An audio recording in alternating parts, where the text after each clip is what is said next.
Disclaimer, ये video मेरी नहीं है, एंटरटेनमेंट के लिए बनाई जा रही है। जिस यूट्यूबर की उस यूट्यूबर का लिंक डिस्क्रिप्शन में मिल जाएगा। पिछले एपिसोड में अब तक हमने देखा कि वैम्पायर्स ने बीस की गुफा पर हमला बोल दिया था, लेकिन टाइगर हुलिन, बीस, जाओ देलिन, जियांग और यंग गैरे उन्हें अंदर घुसने से रोक रहे हैं। वहीं दूसरी तरफ हमने देखा कि फेंग अपनी एम्परर वू फ्यूजन की मदद से राजा को बचाने में लगा हुआ है। फेंग की पास को देखकर वैम्पायर्स के लीडर ज्यू शाओ बड़े ही हैरान हैं। फेंग के कल्टीवेशन की मदद से राजा की हालत में सुधार आ रहा है, लेकिन ये बात एल्डर बीस्ट और वैम्पायर को बिल्कुल पसंद नहीं आ रही। वो लोग फेंग को रोकने की कोशिश में लगे हुए हैं, लेकिन फेंग अपनी पास का यूज करते हुए इतना ज्यादा ऑरा वहाँ क्रिएट करता है। तभी फेंग अपनी आंखें खोलता है और ज्यू शाओ के साथ उसकी घमासान लड़ाई वहाँ शुरू हो जाती है। इस बार फेंग का हर वॉर ज्यू शाओ पर भारी पड़ रहा है। ज्यू शाओ को कुछ समझ आए, अपना अगला वॉर करने लगता है।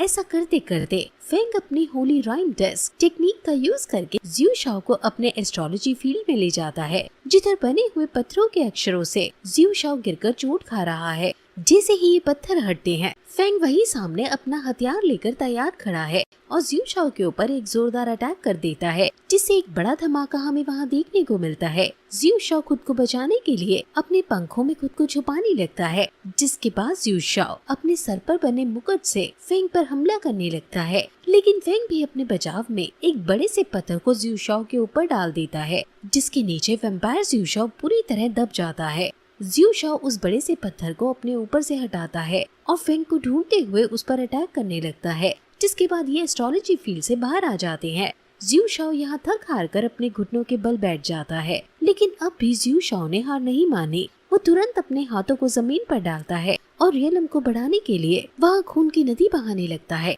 जिसके कांटेक्ट में आता हुआ हर बीस्ट या जीवित प्राणी का खून वो नदी चूस लेगी। जियांग और यंग गैरे जो एक पत्थर के ऊपर खड़ी हैं, वो बहुत ही शौक है कि ज्यू शाओ इस टेक्निक का यूज कर रहा है, क्योंकि इस टेक्निक से बहुत से लोग मारे जाते हैं। इसलिए अब उन्हें फेंग की चिंता हो रही है और उसे संभलने के लिए कहती है। काफी सारे बीस का खून चूसने के बाद ज्यू शाओ ने अब अपनी रियलम बढ़ा ली है। वो खड़ा होकर और पूरी ताकत के साथ फेंग के ऊपर अटैक करने लगता है। फेंग अपने हाथों से उस अटैक को रोकने की कोशिश भी करता है, लेकिन वैम्पायर ज्यू शाओ इतना स्ट्रॉन्ग हो गया है कि फेंग थोड़ी ही देर में जमीन पर गिर जाता है। ज्यू शाओ फेंग के पास आकर उसे मुक्के से मारने लगता है और फेंग को उसके गले से पकड़कर हवा में उठाकर कहीं दूर फेंक देता है। फेंग को इस तरह ज्यू शाओ से पिटता हुआ देख टाइगर हुलिन भी शॉक हो जाता है, जिसके बाद टाइगर हुलिन भी ज्यू शाओ से लड़ने की कोशिश करता है, लेकिन ज्यू शाओ अब इतना स्ट्रॉन्ग है कि टाइगर हुलिन को एक छोटे से चूहे की तरह उठाकर फेंक देता है। फिर जाओ देलिन भी अपना हथियार लेकर वहाँ पहुँच जाता है,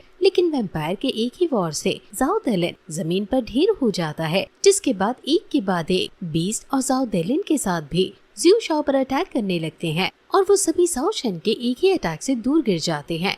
ज्यू शाओ अब हवा में खड़े सभी को जमीन पर गिरता हुआ देखकर खुश होते हुए सोच रहा है कि अब लॉर्ड जियाओ उसे रिवॉर्ड देंगे, क्योंकि उसने बीस को पूरी तरह मार दिया है। फेंग जख्मी हालत में खड़ा होता है, लेकिन तभी राजा की आवाज आती है, ज्यू शाओ को मेरे पास लेकर आओ। जिसे सुनते ही फेंग ज्यू शाओ पर वापस अटैक करने लगता है। ज्यू शाओ उन सभी अटैक्स को सक्सेसफुली डॉज करते हुए फेंग पर अटैक करने के लिए आगे बढ़ने लगता है, लेकिन फेंग का ये सब कुछ एक प्लान था। फेंग ज्यू शाओ को बस अपने पीछे लगाकर राजा तक लेकर जा रहा था। ज्यू शाओ फेंग के इस प्लान से अनजान उसके पीछे उसे मारने के लिए आगे बढ़े जा रहा है, लेकिन जैसे ही ज्यू शाओ राजा के पास पहुंच जाता है, राजा की 20 सोल बाहर आ जाती है, जिसके ऑरा की वजह से ज्यू शाओ की बॉडी वहीं हवा में अटक जाती है, जिसका फायदा उठाते ही फेंग वैम्पायर को पीछे से एक जोरदार अटैक कर देता है, जिसके बाद फेंग लगातार एक के बाद एक ज्यू शाओ को अपने हथियार की मदद से अटैक करने लगता है और लास्ट में फेंग अपने भाले को ज्यू शाओ के शरीर पर आर पार कर देता है। ज्यू शाओ जोर से चीखता है और उस भाले को अपने शरीर से निकाल देता है, जिसके तुरंत बाद ज्यू शाओ जमीन पर गिर जाते हैं। ज्यू शाओ की सांसें पूरी तरह से रुक गई हैं, जिसे देखकर एल्डर बीस्ट, जिन्होंने अपने ही बीस्ट क्लैन को धोखा देकर वैम्पायर्स का साथ दिया था, वो परेशान है। और क्योंकि अब एल्डर बीस्ट को अपने बचाने का कोई भी रास्ता नजर नहीं आ रहा है, इसलिए वो तुरंत ही वहाँ से भागने लगते हैं, लेकिन टाइगर हुलिन उसे ऐसा करने से रोकने लगता है और उसके पीछे जाने की कोशिश करता है, लेकिन एल्डर बीस्ट वहाँ अपने पास का यूज करता है, जिससे वहाँ सब धुआं धुआं हो जाता है और टाइगर हुलिन को कुछ भी दिखाई नहीं देता और एल्डर बीस्ट वहाँ से बचकर भाग जाते हैं। जैसे ही धुआं हटता है, टाइगर हुलिन वापस एल्डर बीस्ट के पीछे जाने लगता है, लेकिन फेंग तुरंत उसे रोक लेता है और कहता है कि इस वक्त सबसे ज्यादा जरूरी है कि हम राजा की जान बचाएं। टाइगर हुलिन को भी फेंग की ये बात सही लगती है और वो वापस गुफा में आ जाता है। गुफा के अंदर अब फेंग वापस से अपनी कल्टीवेशन पास का यूज करके राजा को बचाने की कोशिश में लग जाता है और इस बार फेंग ऐसा करने में सक्सेसफुल भी हो जाता है। राजा की चारों ओर बनी हुई शील्ड पूरी तरह से टूट जाती है और राजा जमीन पर आ जाता है।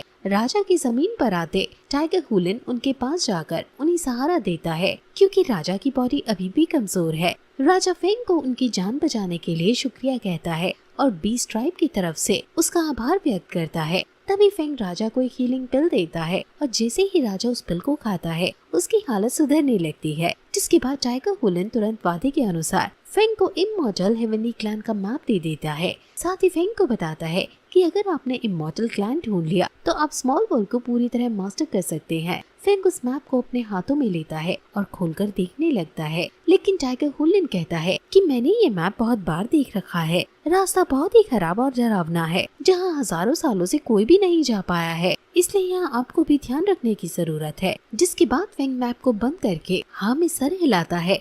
तभी हम देखते हैं कि पीछे से प्रिंस और उनका असिस्टेंट आ रहे हैं। प्रिंस वहाँ आकर फेंग को वैम्पायर को मारने के लिए सराहना करने लगता है। ये प्रिंस असल में वही है जिन्हें हमने पहले के एपिसोड में जब स्मॉल वर्ल्ड ने तियानशुई सिटी पर हमला किया था जब देखा था। प्रिंस का इंट्रोडक्शन असल में अब हमें पता चला है। प्रिंस का नाम ली युआनडाओ है। ली युआनडाओ का असिस्टेंट बड़े ही अकड़ से फेंग से कहता है कि क्योंकि तुमने इमॉर्टल हेवनली क्लैन के मैप को पा लिया है, इसलिए तुम प्रिंस से मिल सकते हो। जिस पर किन फेंग कहता है कि आप है कौन, जिस पर ली युआनडाओ का असिस्टेंट अपने बारे में इंट्रोडक्शन देता हुआ अकड़ में कहता है मैं किन फैमिली का तीसरा बेटा हूँ, द इंपीरियल कैपिटल ऑफ तियानान एम्पायर। साथ ही फेंग को बताता है कि तुम्हारा लीडर किन सेन भी मेरे सामने कुत्ता है, तुम्हें मुझे मास्टर थर्ड बुलाना चाहिए जब भी हम मिले। असल में ये बड़ा ही घमंडी सा है, जिसके बातें सुनकर फेंग को बहुत गुस्सा आ जाता है और कहता है कि तुम्हारी मेरे दादा के बारे में ऐसा कहने की हिम्मत कैसे हुई, और फेंग उस पर अपने भाले से मारने लगता है। लेकिन तभी ली युआनडाओ बीच में आकर फेंग को रोक देता है।